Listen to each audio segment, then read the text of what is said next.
11:08 de la mañana, seguimos en el arranque, seguimos aquí ya presentando a nuestro invitado, Facundo Aveiro, secretario general del Sindicato del Personal de Industrias Químicas y Petroquímicas de la Ciudad de Buenos Aires.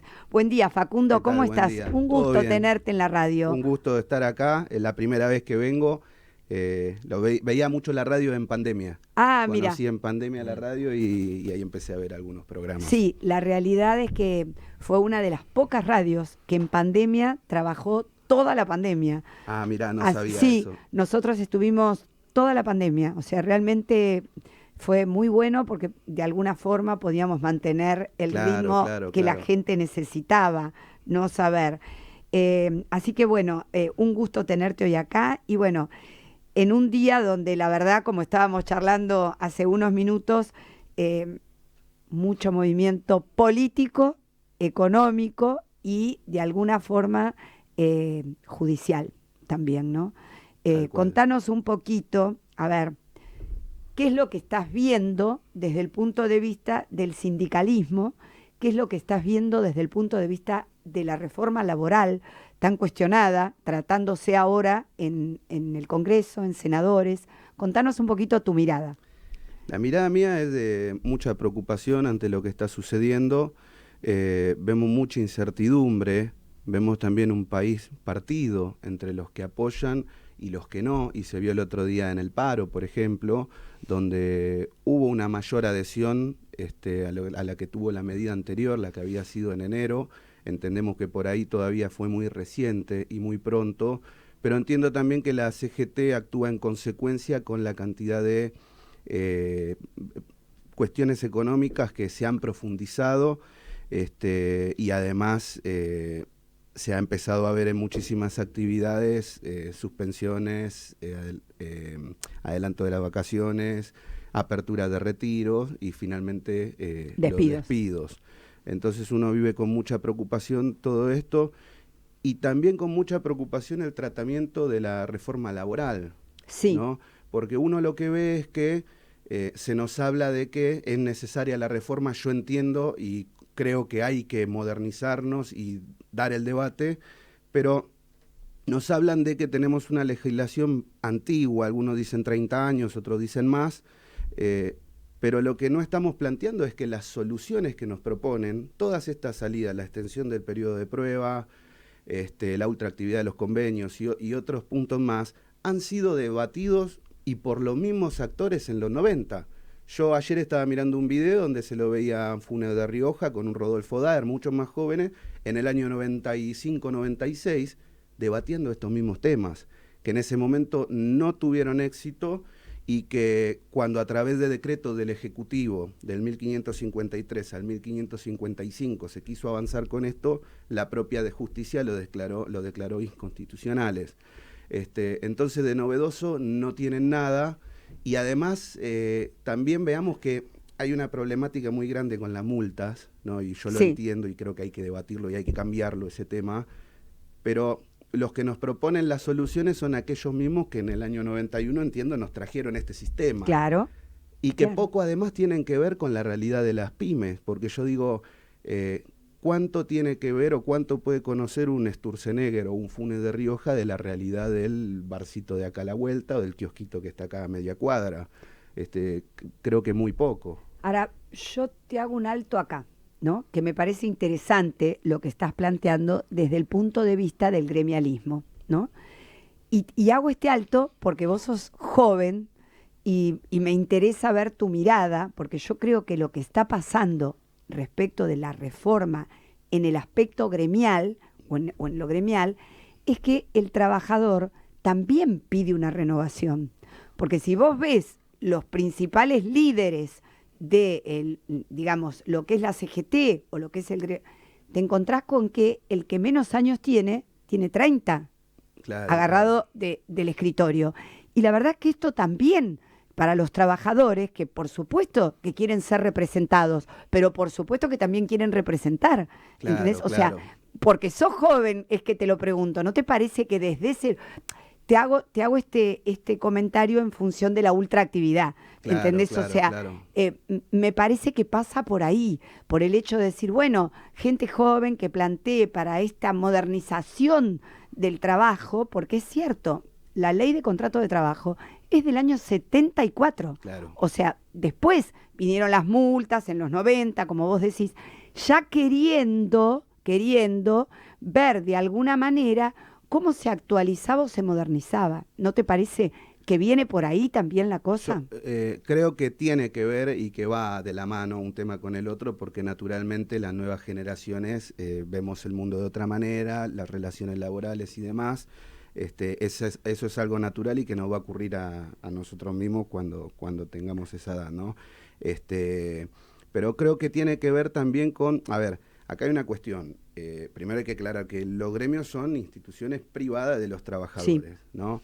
Entonces no veo que, por ejemplo, el gobierno tenga la misma intención para con la UIA, donde vemos que también o las cámaras empresariales, ¿no?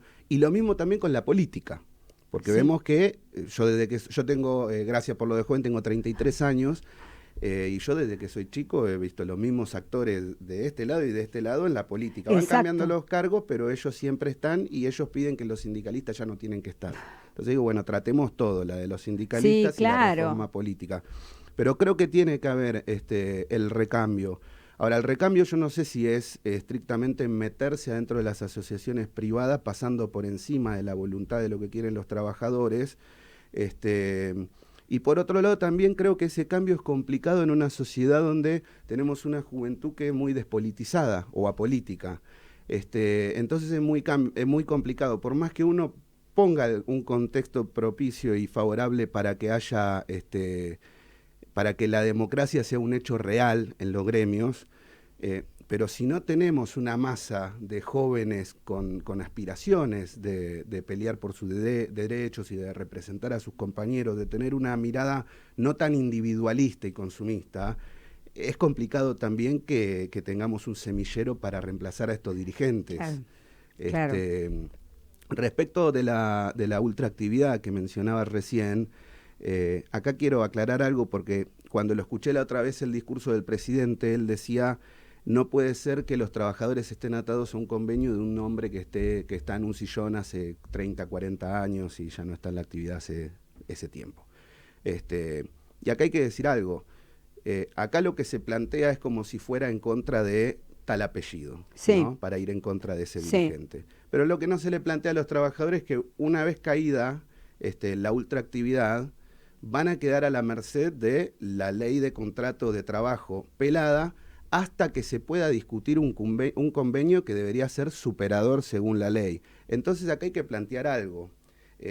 Tienen que tener en cuenta los trabajadores que para discutir las paritarias, el gremio termina seleccionando un grupo de 6, 7, 8 compañeros entre un universo de miles de trabajadores. Sí. Lo mismo pasa con los empresarios. Exacto. Seleccionan 7 u 8 que van a discutir las paritarias entre un universo de 1000 empresarios. Si nosotros rompemos este sistema y se tienen que discutir por empresas, a lo mejor las empresas multinacionales o empresas grandes que cuentan con asesores y demás puedan tener gente capacitada para discutir convenios que sean realmente eficientes para la empresa y para el trabajador. Ahora, en empresas donde vemos que hay por ahí empresarios que quizás no tienen la capacidad porque no se prepararon para discutir convenios colectivos, sino que se prepararon para producir un producto, y lo mismo va a ocurrir con los trabajadores. En una empresa donde haya 30 trabajadores va a haber que elegir entre esos 30 a los 4 o 5 que discutan las convenciones colectivas. Entonces vamos a tener una infinidad de casos donde no existe esa capacidad de discusión ni de la parte de los trabajadores ni de la parte patronal, lo que nos va a llevar a convenios flexibles en muchos casos, sin ningún sentido, y en otros casos llevará a que no se pongan de acuerdo y queden los trabajadores pelados. O sea que creo yo que puede generar un caos en la industria nacional. Ahora, es una realidad que habría que dividir la situación entre empresas que facturan tanta plata y otras. Nosotros en la actividad química representamos alrededor de 600 empresas en el territorio de Capital y bonaerense, y vos te encontrás, nosotros cuando discutimos paritarias, esa paritaria le aplica a una pyme familiar que por ahí tiene 2, 3 empleados y a una multinacional monstruosa. Monstruosa. Ahora, también hay que decir que los últimos años, las últimas décadas, también se han ido diferenciando. Por ejemplo, nosotros tenemos trabajadores que cobran 3, 4 millones de pesos y trabajadores que cobran 1,5 millones, 2 millones. Y esa diferencia surge de los acuerdos que hacen entre sindicato y comisiones internas de delegados con la empresa. Sí. O sea que más o menos por ahí habría que trabajar, digo, Ahí yo, vamos, en ese sentido. ahí vamos, Facundo. Creo que ahí es donde realmente los gremios deberían trabajar, porque, a ver, no resulta extraño, y a vos no te debe resultar extraño por cómo estás entendiendo esta problemática, que tenemos hace muchísimos años la misma cantidad de trabajadores inscriptos. Hay algo Tal que cual. está fallando, ¿entendés? Vos no podés seguir teniendo 6 millones de Pero ¿por qué te digo esto? Porque acá nosotros, como comunicadores, lo vemos cuando vienen los distintos invitados y te plantean que la gente joven no quiere, no quiere estar inscripta en un sindicato. Claro, No claro, quieren. claro. Pero Sí. ¿por qué no quieren? Precisamente porque lo que falta es ese medio del que vos estás hablando entre la empresa grande, la multinacional, y la empresa chica. Mirá, muchas veces comentamos, sin dar nombres, pero hay un gremio que tiene salarios, ¿no? Y que, bueno, son los que habitualmente se caracterizan por los bloqueos y demás, ¿no es cierto? Sí. Bueno, no es lo mismo una empresa que tiene 3 o 4, como vos decís, y una empresa que tiene cientos de trabajadores. ¿Por qué? Porque no puede pagar ese salario. No, tal cual. Entonces, tal cual. ¿cómo termina esto, Facundo? No me inscribas. ¿Cómo termina? Estoy en negro, quiero trabajar así. Y entonces después viene el otro negocio del que vos estabas hablando, que es el negocio de las multas. Porque claro, como estuviste trabajando en negro, pero no se la lleva el trabajador. No, ¿Entendés? tal cual. No se la lleva. Entonces, lo que falta es sentarse a hacer una negociación con una legislación que sea beneficiosa para ambas partes. Claro, tal cual. Mirá, y vos sabés que también tiene que ver con el tema de las paritarias, que a veces los trabajadores plantean. Claro. Y mucho lo veo con los trabajadores que son de las aplicaciones y todo eso, ¿no? Delivery ya, creo que eso, pedido ya. Sí. Que claro, ellos no quieren Pídalo entrar bajo rápido, este todo. sistema, les genera duda el tema del descuento sindical, cuánto van a aportar y qué paritaria lo va a regir, además. Y como hay también mediáticamente se ha generado esta sensación de que las paritarias terminan quedando por debajo. Yo veía, en algunos trabajadores donde han tenido de actividades, hablo por ejemplo desde el 2023 al 2024, aumentos por ahí entre el 100 o el 100 y pico %, ¿no? Sí.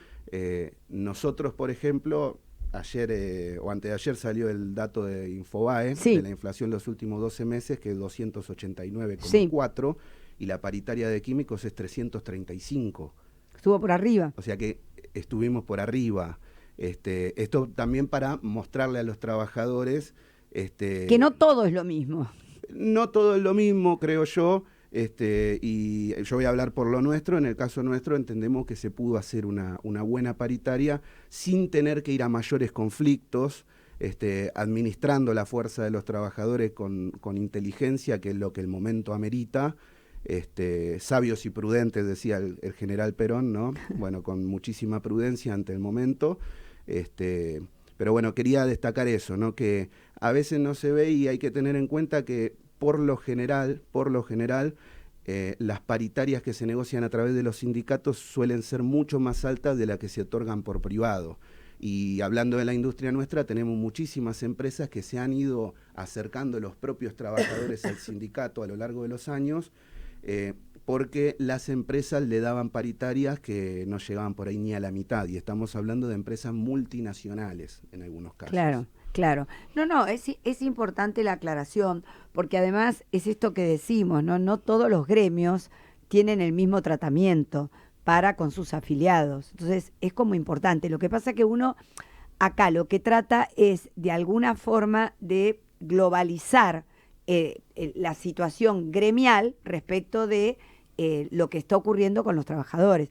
Y de alguna forma lo que se quiere es que aumente la cantidad de trabajadores inscriptos. Tal cual. ¿Entendés? Tal cual. Porque no nos tenemos que olvidar de algo. Mirá, hoy estaba justamente una de las fuentes me decía que el incremento que viene para los jubilados es del 8,8%. Imagínate que van a estar ganando 216.000 pesos, la mínima, ¿no? Digamos, Claro. que no se sabe si le van a dar el bono o no, que limpios llegarán a los 200.000 pesos, cuando vos tenés una canasta de 800. Claro, ¿Entendés? Entonces, cual. pero tenemos que ser conscientes y pensar de dónde van a poder pagar las jubilaciones si vos no tenés trabajadores inscriptos. Tal cual. Entonces, tal cual. creo Sí, que lo sí, que sí. vos aclarás respecto de las paritarias es importante. Es muy importante para ver qué es lo que ocurre al menos en la actividad, ¿no es cierto? En la tuya, en petroquímicos. Claro. Te quiero preguntar algo, nos vamos un poquito de este tema, ¿no? Contame cómo estás viendo vos la situación actual respecto del gobierno, respecto de qué pasa en el sector donde estás vos, qué pasa en el área física, digamos, en el espacio físico donde vos estás digamos, trabajando.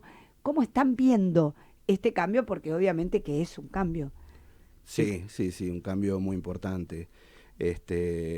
Mira, todavía vemos que a pesar del ajuste que se está viviendo, que por supuesto recae y golpea mucho a la clase trabajadora, ¿no? A los asalariados, como así también a la clase media, pero a pesar de eso todavía se ve acompañamiento.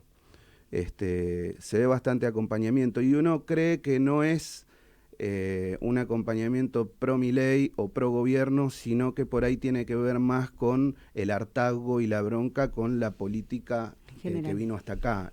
No solo el gobierno anterior, sino el otro también y el anterior, todo el sistema político. Creo que la gente se hartó, quiso patear el tablero y bueno, y ahora tienen la esperanza y están convencidos de que se está mal, pero porque es la consecuencia de políticas que se han ido adoptando a lo largo del tiempo y que esta es la manera de salir. Ahora, más allá de eso también hay que decir que hay otra Argentina, porque estamos hablando de 45, 50, siempre en esos números, lo que nos demuestra que hay dos Argentinas. Hay otra Argentina que está totalmente opuesta y en contra del gobierno.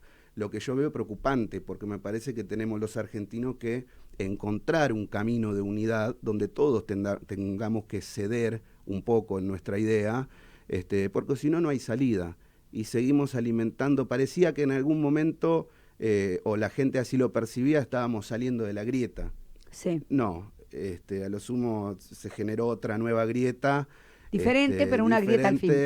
Pero estamos, y no sé si se fue más para los extremos quizás, cuando uno ve a los candidatos que empiezan a aparecer, como por ejemplo ahora un Grabois, ¿no? Que empieza a mostrarse mucho más y es el extremo. Sí. Entonces, bueno, eso lo veo con mucha preocupación porque en el medio están los laburantes, que por ahí no tienen la obligación de por qué entender tanto de política, No, claro. de lo que está ocurriendo, pero sí se dejan llevar por cómo han estado, cómo sus familias, cómo han vivido, cómo han podido, iba a decir progresar, pero no, es a la inversa. Cómo se ha ido degradando toda la situación económica, social, educativa, ¿no es cierto? Porque también es un tema que preocupa, porque vos fíjate lo que vos me decías al principio de la charla, la gente joven no se interesa. No. Han logrado eso, digo yo, que no se interese la gente joven y no tan joven, porque 40, 50 años tampoco se interesan. O sea, claro. La gente de esa edad, digo. Claro. No son solo los jóvenes. Por ahí, al contrario, hoy los jóvenes se empiezan a interesar mucho más, pero del lado hoy liberal. Claro. De la política, ¿no? Sí, son libertarios, liberales los que más militan, y después es una minoría las que pueden ser o de izquierda o peronistas, o demás. Yo soy peronista, ojo, pero No, que pero te admitir las entiendo. cosas como son. No, Es claro. una realidad, yo lo veo en las universidades, en los colegios.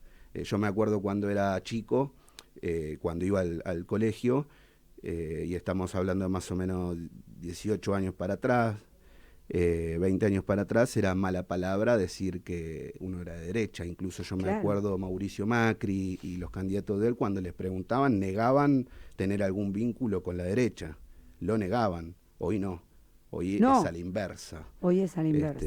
Pero bueno, veo eso con mucha preocupación y te vuelvo a repetir, vi que la medida última de la CGT tuvo más adhesión y hasta incluso he visto casos, y algunos los he visto por televisión, donde comerciantes, no sé si eran los dueños del comercio o no, pero decían, mira, yo tengo que abrir porque necesito el dinero, necesito la plata, no puedo darme el lujo de parar, pero adhiero a muchas de las consignas del paro. Lo mismo pasó en la marcha universitaria. Donde muchos universitarios que incluso votaron a Milei se expresaron, otros por ahí no fueron a la marcha, pero adhirieron a la consigna. Es una manera de decir para ellos, Milei, mira, yo te acompaño, te voté, pero el límite, en esto no te acompaño. Claro, o sea, bueno, un poco lo que venimos desarrollando a lo largo de la entrevista, ¿no es cierto? Esto de que, bueno, no estoy de acuerdo con el punto A, B, con la ley base, pero se necesita, o sea, se necesita un consenso para que pueda, porque no nos podemos olvidar que este gobierno ganó con el 56%. Entonces, déjalo que gobierne. Tal cual. ¿Entendés? O sea, déjalo que gobierne. Fíjate qué es lo que va a pasar con la ley y reglamentá. O sea, andá a la reglamentación, plantea ahí los cambios, ¿me entendés? Claro, pero de alguna manera salgamos de este atolladero que no nos permite crecer. Yo te quería, dado, bueno, toda la repercusión que está teniendo en este momento, toda la situación de las denuncias por corrupción, de los movimientos piqueteros, ¿cómo lo ven ustedes desde el gremio, ¿no es cierto?, esto que está pasando? Mira, uno lo ve con muchísima preocupación, por otro lado también mucha bronca con lo que ocurre, ¿no? Porque yo puedo entender o poner en duda que haya algún tipo de operación, no poniendo la palabra, circo, ¿no? Sí. Con todo este tema. Porque a veces se juega con eso y se exageran algunas cosas, pero yo digo, creo que nadie puede desconocer, e incluso los dirigentes sindicales, yo soy de La Matanza, de San Justo, no podemos desconocer que hay cosas raras y todos hemos escuchado o visto de algo que no cierra, lo mismo cuando se hacen van los periodistas a las marchas, claro, y preguntan, hay cosas que no cierran, no pueden ser todos actores contratados, entonces creo que ahí tiene que actuar la ley, pero con todo el peso. Con todo el peso, porque me parece que no se puede permitir. Y creo que el movimiento obrero se tiene que pronunciar fuertemente ante esto, porque si no quedamos ante la sociedad que estamos todos juntos, que somos todos lo mismo, y ahora faltan que digan que también la CGT se quedaba con la plata de los que menos tienen, los más necesitados. Y no es lo mismo. Y no es lo mismo, y tenemos una concepción muy distinta, y yo creo que es el momento en que la dirigencia tiene que despegarse y aclarar. Y tiene que manifestarse. Esto es una cosa y esto es otra porque cosa. Vos no sé si recordás, Facundo, pero hace unos meses atrás, cuando se presentó la discusión de que los movimientos piqueteros, los líderes piqueteros se quedaban con el 2% de la... a ver, Beliboni salió a decir, ¿pero acaso los gremios no cobran la cuota social? O sea, hay algo que está mal. Sí, como si fuese lo mismo, o si existiera un mismo sistema donde si no pagan la cuota lo hacemos despedir, y son cosas muy distintas. Claro, ¿qué es qué hace un gremio respecto en una actividad respecto de sus trabajadores? Tal cual, pero quiero aclarar algo también. Yo rechazo y repudio cualquier tipo de manejo de cualquier organización social, sea del color que sea, y que hagan este manejo esclavista, por así decirlo, con la gente, para obligarlos a marchar, así como también rechazo y estoy en contra de medidas que ha adoptado Patricia Bullrich, que vendría a ser una especie de amenaza a la inversa, porque por ahí sí tenés gente que realmente lo cobraba, que cobra el plan porque le corresponde y que querían marchar o expresarse. Y ante esas amenazas por ahí pudieron haber tenido miedo y decir, no, mejor me quedo en mi casa. Yo rechazo y repudio las dos partes, así como también cuando se habló del paro y se puso un teléfono para que los trabajadores llamen si estaban siendo presionados. Nosotros muchísimas veces tenemos casos de empresarios que presionan a los trabajadores y hemos llegado, por ejemplo, hasta un punto límite en San Justo en el 2021, donde tuvimos por una empresa de la industria química, Rame, que ha denunciado a todos los trabajadores porque se quiso sacar de encima toda la planta, porque hace más de 3 años que querían afiliarse a nuestro sindicato y no se les reconocía. ¿Qué hizo el tipo? Armó un circo, dijo que existió un bloqueo, que nunca existió, y hasta el día de hoy la justicia nos da la razón en que esos 10 trabajadores, ninguno estuvo detenido ni media hora ni 10 minutos.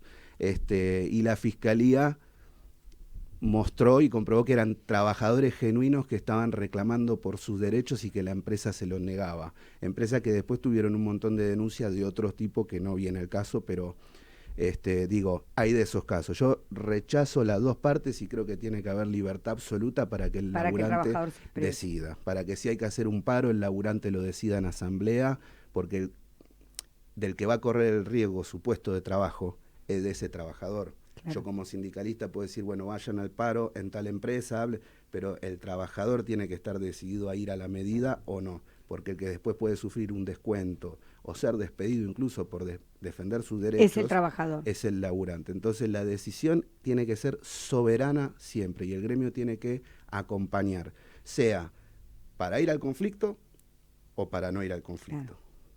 Claro. Facundo, realmente ha sido un gustazo que hayas venido a nuestro programa, que hayas estado en la radio. Espero que te hayas sentido bien para la primera vez que has venido por Radio Sónica y muchísimas gracias por todo lo que nos has estado comentando. Bueno, muchas gracias, Josefina, y un saludo muy grande a todos los que están mirando.